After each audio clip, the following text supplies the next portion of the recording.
시간에는 예배는 삶이다 라는 제목으로 우리가 함께 하나님의 말씀 나누려고 합니다. 여러분 한 주 어떻게 보내셨습니까? 우리 그리스도인들이라면 아마 이 한 주가 결코 정말 웃을 수만은 없는 가볍게 넘길 수만은 없는 그런 한 주였는 줄로 압니다. 여러분이 신자로 인정하든 그렇지 않든 또 목사로 인정하든 그렇지 않든 간에 정광훈 목사가 지금 이제 지난 8월 15일에 집회를 하면서 또 그것을 계기로 사랑제일교회에서부터 시작된 그 코로나 바이러스 감염이 급속도로 전국으로 확대가 되었지요. 자, 그러면서 우리가 참 참담한 마음을 금할 수가 없었을 겁니다. 정말 교회라는 이름이 그 어느 때보다도 부끄러웠다라는 생각이 들고, 또 과연 정말 우리가 어떻게 살아야 하는가, 우리가 어떻게 예배해야 하는가, 이런 부분에 대해서도 여러분들이 많은 질문을 던지면서 그렇게 지내왔는 줄 압니다. 자, 그럼 이제 우리가 정말 그 질문을 한번 던져봐야겠어요. 여러분은 예배가 뭐라고 생각하십니까? 예배는 어떻게 하는 것이 정답이고, 그리고 어떻게 예배하면 하나님이 받으신다고 생각하십니까? 오늘 우리가 이걸 같이 고민해 보셨으면 좋겠습니다. 일단 제가 여러분에게 제 이야기를 한번 들려드리고 싶어요. 무슨 일이 있었냐면은, 제가 청년부 시절에 아마 제가 회장이었을 때였던 것 같은데 그런데 이제 저희 교회에서는 그때 당시에 청년부 예배가 1시 반에 있었던 걸로 제가 기억합니다. 그래서 찬양도 하고 말씀도 듣고, 그리고 나서 오후 3시에 이제 오후 예배가 있었어요. 그 오후 예배 한 다음에 이제 성경 공부를 해야 됐는데, 당연하게 이제 어른들은 이제 요구하기를 청년부 예배가 끝난 다음에 오후 예배도 다 같이 참여하고 그리고 성경 공부를 해야지, 이렇게 생각을 하셨겠죠? 그러니까 스케줄이 그렇게 잡혀 있었던 겁니다. 1시 반에 시작해서 3시까지 예배와 찬양 한 다음에 3시부터 4시까지 오후 예배 끝나면 청년들끼리 모여서 성경 공부 이런 식으로 이어갔었는데, 그런데 한 번은 제가 예배 이제 그 3시 예배를 참여를 해야 되는데, 왜 청년들 중에 자꾸 도망가는 애들 있잖아요. 청년들 중에 도망가는 친구들, 아니면 오후 예배 드리기 싫어하는 친구들, 요런 애들이 있어가지고 한 번은 그 친구들하고 같이 이제 시간을 보내면서 정말 깊은 그런 신앙의 대화를 나눈 적이 있었습니다. 자, 그리고 나서 저에게 무슨 일이 있었을까요? 자, 담당 교역자는 아니었어요. 담당 교역자분은 아니었고, 그냥 교역자분 중에 한 분이, 그냥 이제 청년부실에 따로 저와 그 청년이 이게 남아가지고 대화 나누는 걸 보시고서, 아니, 지금 예배 참여해야지. 여기서 지금 이렇게 잡담하고 있으면 어떡하냐. 이게 잡담으로 받아들이시더라고요. 그래서 이제, 지금 잡담하는 게 아니고, 나름대로 지금 신앙의 고민을 들으면서 대화와 교제를 나누는 중입니다. 이렇게 얘기를 했죠. 그랬더니 이제 이런 말씀을 하시는 거예요. 하나님께서 지금 이 시간 가장 기뻐하는 것은 너희가 올라가서 지금 오후 예배를 드리는 것이다. 하나님은 우리의 예배를 가장 기뻐하신다. 그러므로 지금 너네들은 잘못한 거야. 그러니까 지금 교제는 다른 때 해도 되잖아. 근데 이 시간에 예배를 해야지 너네 지금 거기서 뭐 하는 거냐. 약간 이런 식의 정죄의 이야기를 제가 들을 수밖에 없었습니다. 자, 이제 여러분은 어떻게 생각하십니까? 올라갔어야 됐을까요? 아니면 그 청년의 고민을 들어줘야만 했었을까요? 참고로 그 청년은 그때 제가 안 잡았으면은 아마 그 시간 1시간이 붕 뜬다고 생각하니까 집으로 돌아갔을 겁니다. 그리고 성경 공부 안 했겠죠.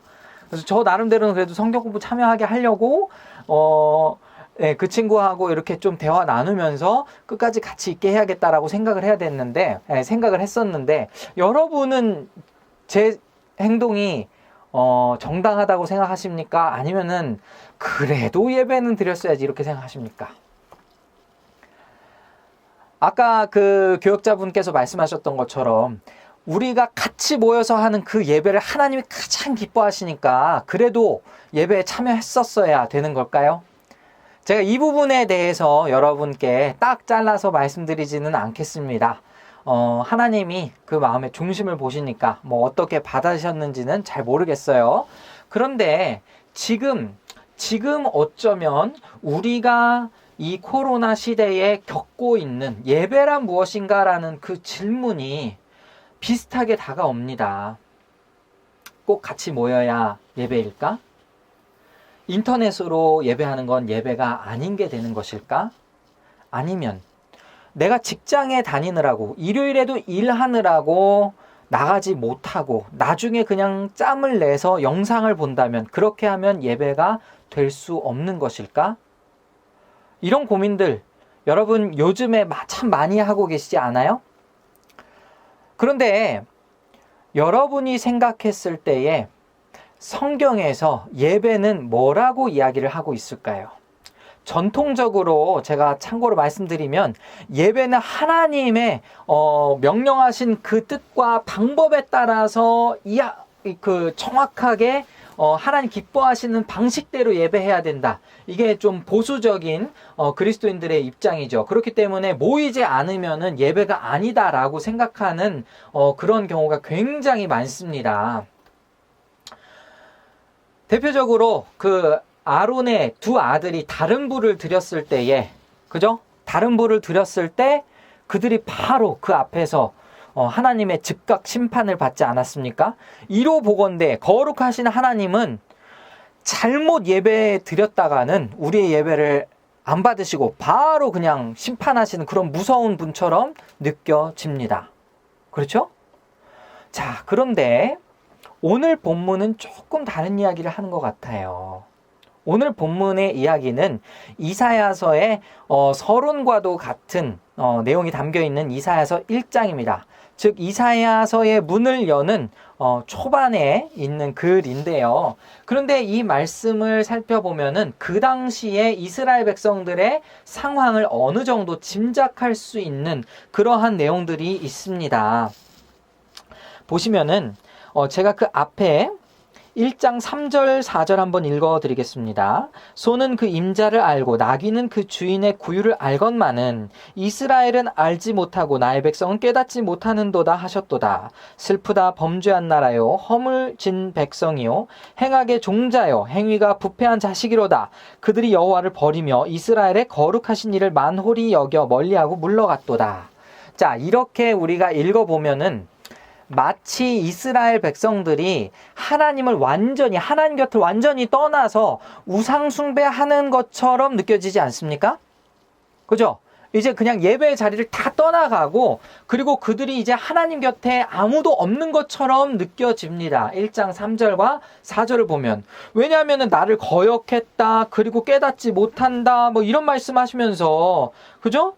예, 그리고 멀리하고 물러갔도다 이런 걸 보니까 정말 예배당에 더 이상 안 나오는, 정말 그야말로 예배가 무너진, 표면적으로 예배 자체를 하지 않는 그런 모습과도 같이 느껴져요. 그런데 오늘 본문의 말씀을 한번 보겠습니다. 10절 보시면 10절에 이런 말씀이죠. 너희 소돔의 관원들아 여호와의 말씀을 들을지어다. 너희 고모라의 백성아 우리 하나님의 법에 귀를 기울일지어다. 여러분, 소돔과 고모라는 어떤 곳이죠?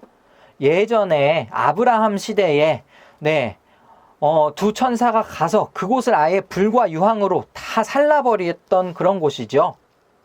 그런데 지금 이스라엘 백성들을 향해서, 특별히 지도자들을 향해서 소돔의 관원들아, 고모라의 백성아 이렇게 표현을 한다 이겁니다. 그럼 지금 이스라엘 땅이 소돔과 고모라나 별반 다를 것이 없는 상태가 되었다라고 우리가 생각할 수 있겠죠.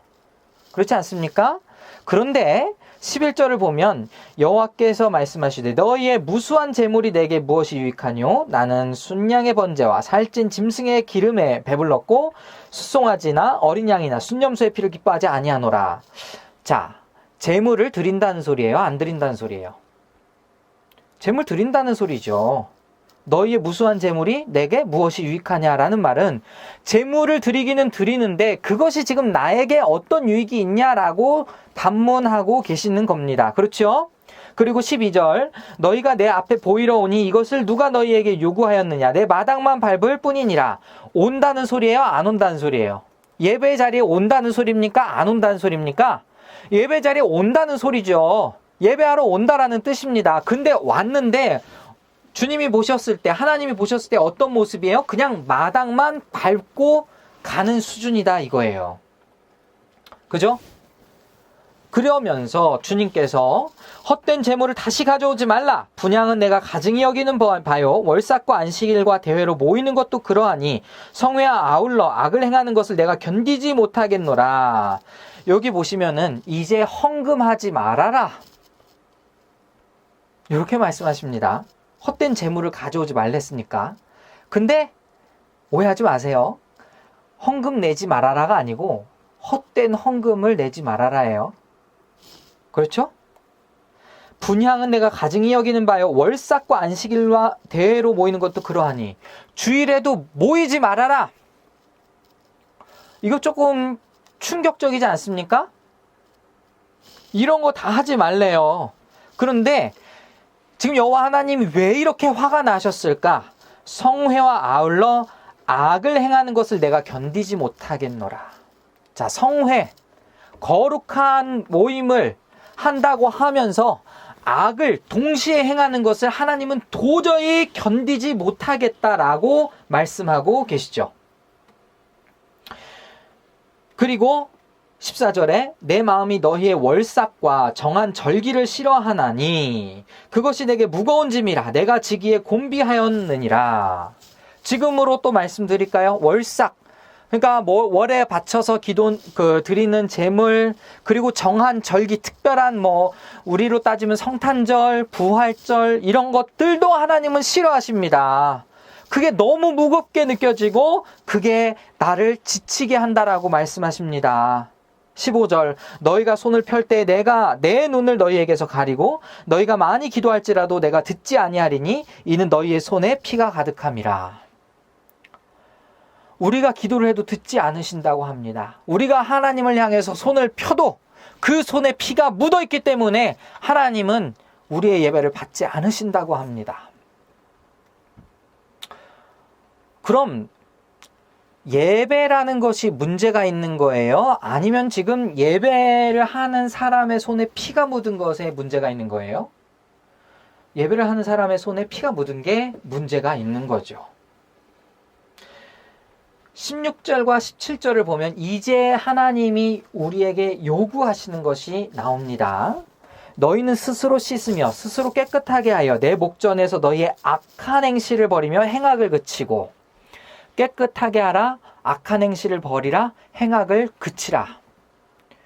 그만 악한 짓 좀 해라. 악한 짓 좀 그만해라. 그렇죠? 그리고 17절 선행을 배우며 정의를 구하며 학대받는 자를 도와주며 고아를 위하여 신원하며 과부를 위하여 변호하라. 자, 정의를 행하고 공의를 행하고 그리고 고아와 과부와 같은 약한, 연약한 사람들을 위해서, 그들을 위해서 신원하고 그들을 위해서 변호하고 그들의 입장에서 살아라. 주님이 말씀하십니다. 자, 그러면은 여러분 여기 이 명령에서 제가 질문을 던져보겠습니다. 예배하라라는 성격이 더 강한가요? 아니면 똑바로 살아라의 성격이 더 강한가요? 자, 하나님이 더 이상 예배를 받지 않으시겠다고 합니다. 그러면서 하나님이 요구하시는 게 야, 니네 기도 똑바로 해. 말씀 똑바로 읽어. 니네 예배 시간에 졸지 말고 딱 정자세로 정확한 찬송에 맞춰서 부르면서 너희는 딱 내 이야기만 듣고 그대로 순종해야지. 내가 가르쳐준 예배, 예식대로만 예배해야 내가 받아줄 거야. 이렇게 말씀하신 걸로 여러분 들으셨나요? 아니면 니네 삶이 받쳐주지 않는데 너희가 지금 예배를 한들 어떻게 받을 수 있겠느냐 이런 식으로 들리셨나요? 우리가 착각하는 게 하나 있습니다. 수많은 선지자들이 이 당시 남유다와 북이스라엘이 무너져가는 것을 보면서 또 이미 무너진 것을 보면서 계속해서 예언을 했지만 너희가 기도 안 해서 지금 무너진 거야. 너희가 말씀 제대로 안 봐서 무너진 거야. 라고 이야기하는 거 사실 찾기 굉장히 힘듭니다. 오히려 이스라엘 백성들이 멸망한 근본적인 이유가 뭐예요? 정의와 공의를 행하지 않은 게 근본적인 이유였죠. 하나님의 뜻대로 살지 않은 게 이스라엘 멸망의 근본적인 이유였다. 이겁니다. 자, 그러면은 제가 오늘 말씀을 시작할 때 여러분께 던졌던 질문을 다시 한번 던져볼게요. 예배란 뭘까요? 적어도 오늘 말씀에 비춰봤을 때 우리가 월화수목금토를 아무렇게나 살고 주일날 와서 하나님을 예배한다고 모이면 하나님이 안 받으신다는 것쯤은 이제 여러분 깨달으셨을 겁니다. 그렇죠? 그럼 예배는 최소 일주일에 한 번 모여서 될 일이 아니구나 라고 여러분이 생각하실 수 있겠죠. 예배란 최소 삶이 받쳐지지 않으면 우리가 혹시라도 하나님께 모여서 예배한들 하나님이 기뻐 받지 않으실 수도 있겠구나 이런 생각 들지 않으십니까? 오늘 말씀이? 더군다나 여러분 신약 성경에 가시면 로마서 12장 1절에 이런 말씀이 있습니다. 바울 사도께서 우리에게 권면하신 말씀. 그러므로 형제들아 내가 하나님의 모든 자비하심으로 너희를 권하노니 너희의 몸을 하나님이 기뻐하시는 거룩한 산 제물로 드리라. 이는 너희가 드릴 영적 예배니라 라고 이야기를 합니다. 자, 그러면은 우리의 몸을 하나님이 기뻐하신 산 제물로 드리는 방법은 뭡니까? 우리 몸을 불로 태우는 거예요? 아니죠. 불로 태운다 치면은 불로 태워 죽임을 받을 그런 각오로 이 땅에서 깨끗하게 살아야 된다. 이렇게 우리가 해석할 수 있지 않겠습니까? 우리의 삶을 하나님이 기뻐하시는 영적 예배 그 자체로 드려라. 지금 바울 사도께서 이 말씀을 하시는 거 아니겠습니까? 그렇죠. 여러분, 이제 예배에 대한 정의를 바울 사도께서 바꿔놓으셨어요. 어떻게 보면 완전 바꿔놓으신 거예요. 주일날 모여서 우리가 성회로 모여서 예배하는 그게 진짜 예배라기보다는 우리의 삶 자체가 하나님께 예배다. 바울 사도께서 말씀하고 계십니다. 자, 그럼 이제 우리가 조금 더 고민이 되는 건 뭐냐면은 하나님께서 우리에게 여러 가지 교리를 주셨어요. 구약으로 따지면 율법을 주셨다고 생각을 해보겠습니다. 율법이 중요한 거냐 아니냐? 당연히 중요한 거죠. 여러분, 하나님의 율법은 하나님의 성품이 담겨있기 때문에 중요한 겁니다. 자, 다시 말씀드립니다. 율법을 우리가 배우고 실천해야 하는 이유는 그 안에 하나님의 성품이 담겨 있기 때문에 우리가 하나님을 더 닮기 위해서 그 율법을 행하는 거다. 이렇게 이야기를 할 수 있을 겁니다. 자, 그런데 안식일은 율법으로 제정되어 있는 날 맞죠? 예수님께서 이 안식일에 제자들과 함께 거니시다가 제자들이 배가 고프니까 밀 이삭을 잘라서 먹었어요. 그것을 보고 이제 비판을 받습니다. 안식일에 일을 한다. 왜요? 밀 이삭을 자르는 행위는 추수하는 행위, 일하는 행위로 여겨지니까 주일날 아무 일도 하지 말라고 율법에 써 있는데 그들은 율법을 범한 게 되지 않습니까? 잘못한 거죠. 그런데 주님이 누구 편을 드셨죠? 누구 편을 드셨다라기보다는 이 안식일의 정확한 의미를 가르쳐 주십니다. 안식일이 사람을 위해서 존재하는 것이지 사람이 안식일을 위해서 존재하는 것이 아니다. 우리 주님께서 이 말씀을 하시면서 인자는 안식일의 주인이다 라고 말씀하시면서 어떤 구약 성경 한 구절을 인용하시는데 그 인용한 구절이 바로 호세아서 6장 6절의 말씀입니다. 제가 읽어드릴게요. 나는 인애를 원하고 제사를 원하지 아니하며 번제보다 하나님 아는 것을 원하노라.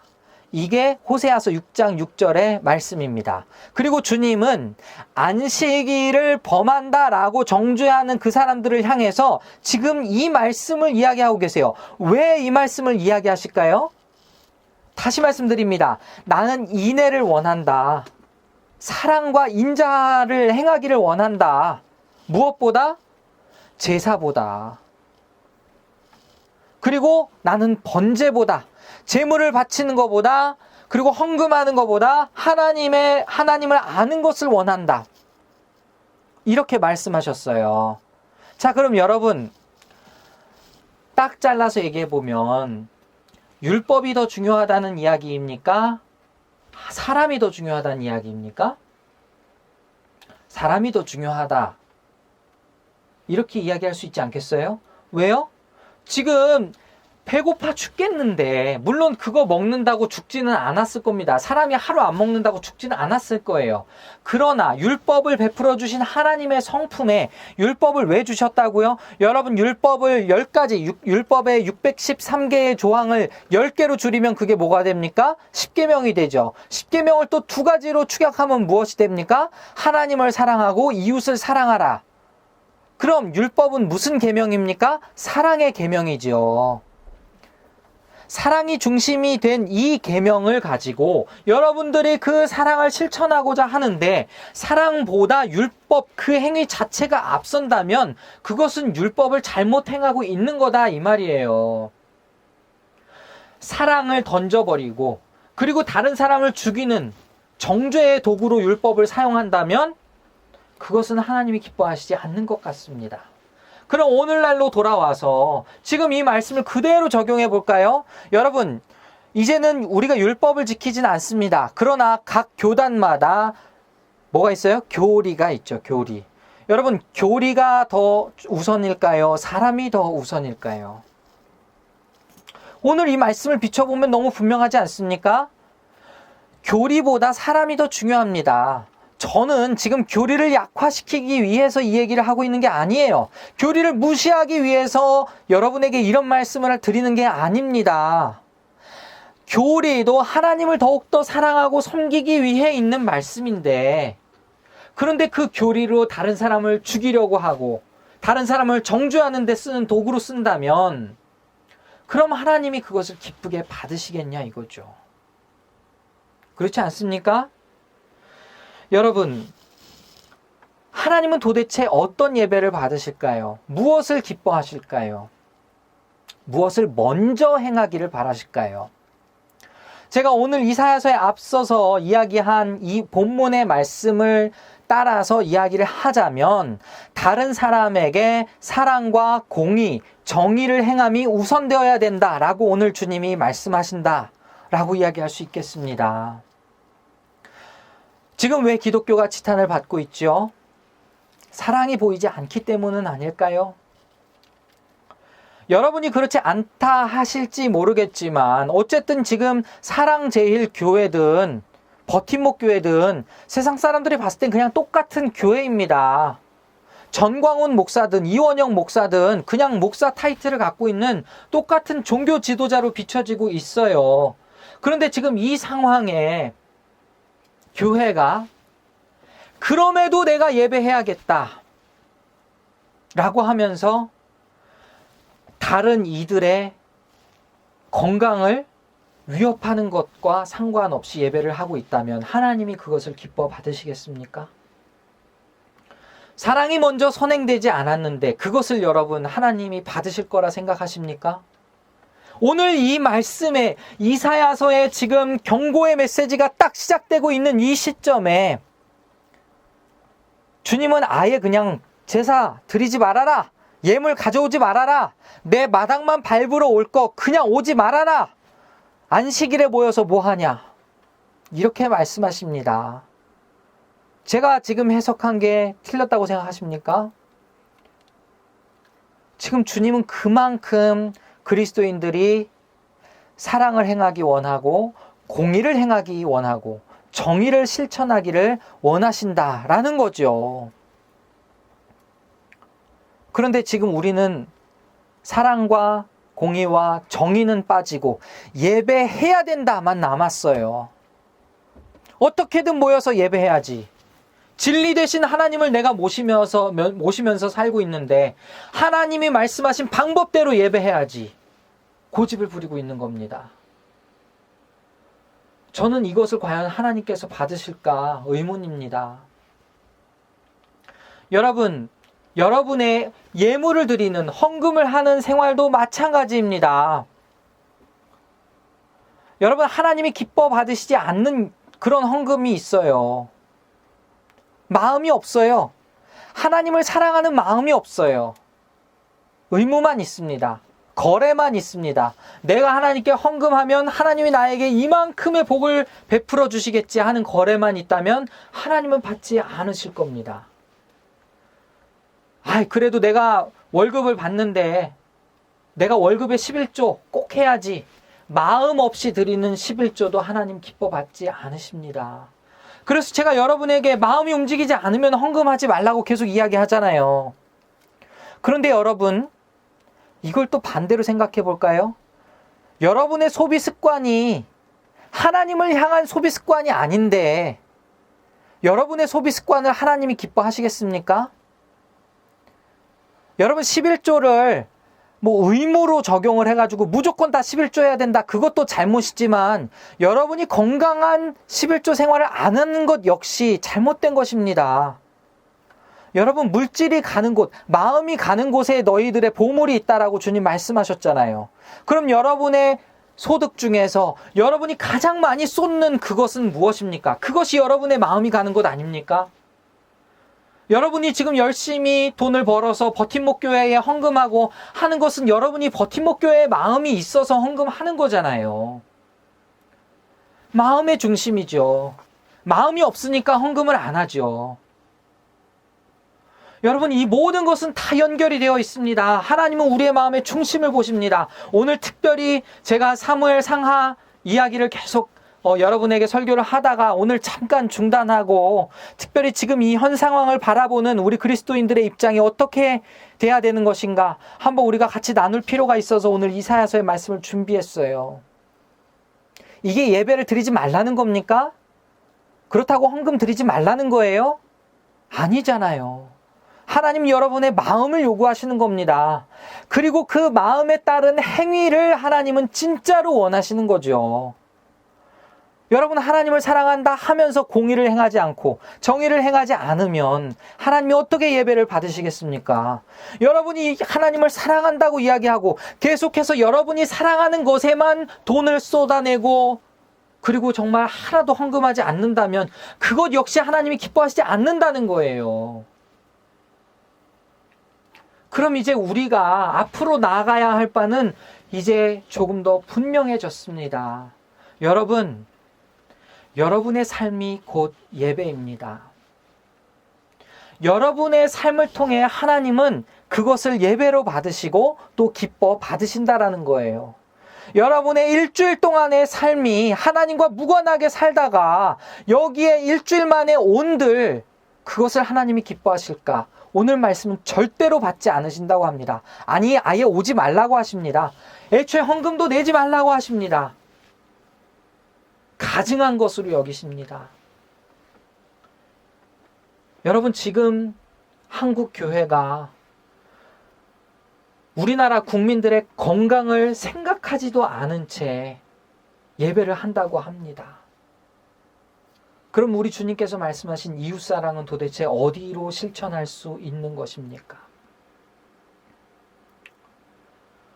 여러분 지금 온 나라가 코로나 바이러스 때문에 경제적인 어려움도 겪고 있고 그 건강의 위협도 받고 있는 이 상황에 교회가 그들에게 교회가 되어주지 못하고 세상의 빛과 소금의 역할을 해야 되는 우리 그리스도인들이 오히려 저주의 대상, 멸망의 대상이 되어가고 있습니다. 여러분 믿음으로 고난을 받는다는 것은요. 정의를 행하다가 공의를 행하다가 사랑을 행하다가 고난을 받는 것이 하나님이 영광 받으시는 그런 고난입니다. 모이지 않는 거 어쩌면 고난이 될 수도 있지요. 하지만 근본적인 것은 여러분의 각자의 삶의 위치에서 여러분의 삶이 그 자체가 예배가 되지 않는다면 그건 다 무익하다라는 것입니다. 오늘 이 말씀을 여러분 잘 기억하셨으면 좋겠어요. 그리고 정말 이 말씀이 여러분 앞으로 여러분들이 이 코로나 시대를 겪으면서 지나면서 어떻게 우리가 살아야 될까를, 우리 그리스도인들이 어떻게 살아야 될까를 보여주는 그러한 실말이라고 생각을 합니다. 오늘 이 말씀 이후에 그럼에도 불구하고 우리 주님께서 희망의 메시지를 주십니다. 17절까지만 오늘 읽었지만 18절에는 회복의 메시지가 있어요. 여호와께서 말씀하시되 오라 우리가 서로 변론하자. 너희의 죄가 주홍 같을지라도 눈과 같이 희어질 것이요 진홍같이 붉을지라도 양털같이 희게 되리라. 그리고 주님께서 1장 27절에 이사야 선지자를 통해서 또다시 말씀하십니다. 시온은 정의로 구속함을 받고 그 돌아온 자들은 공의로 구속함을 받으리라. 무엇으로 구원받는다고요? 구속이 구원이잖아요. 정의로, 공의로 구속함을 받습니다. 여러분 이 말씀 기억하시면서 매일매일을 정말 삶의 제사로 예배로 드리는 여러분 되시기를 소원합니다. 여러분 주일날 우리가 이렇게 온라인으로 예배하는 것은 우리의 삶을 점검하면서 하나님께 더 나아가기를 소원하는 그 마음으로 하는 것이지 그 이상의 특별한 의미가 없어요. 만약 우리가 일주일 동안 제대로 살아내지 못한다면. 그리스도인의 삶의 무게는 그래서 다른 사람보다 무거운 겁니다. 다른 사람보다 더 정직하게 살아야 되고 다른 사람보다 더 공의를 행하며 살아야 되고 그 정의를 실천하는 가운데에 사랑이 함께 가야 되기 때문에 그래서 결코 쉬운 삶은 아닙니다. 하지만 그렇게 살아냈을 때에 하나님은 분명 우리의 예배를 기쁘게 받으십니다. 분명 우리의 삶을 기쁘게 받으세요. 그리고 오늘 말씀처럼 그 구속이 우리에게 응하게 될 줄 믿습니다. 여러분, 여러분의 삶이 예배입니다. 너무 모이는 데에 집중하지 마시고 그리고 내가 꼭 이 시간에 예배해야 된다? 어쩌면 중요하지 않은 것일 수도 있습니다. 하나님의 중심으로 그 하나님의 마음을 품고 그 하나님의 마음대로 실천하는 그러한 우리 모두가 될 수 있기를 간절히 소원합니다.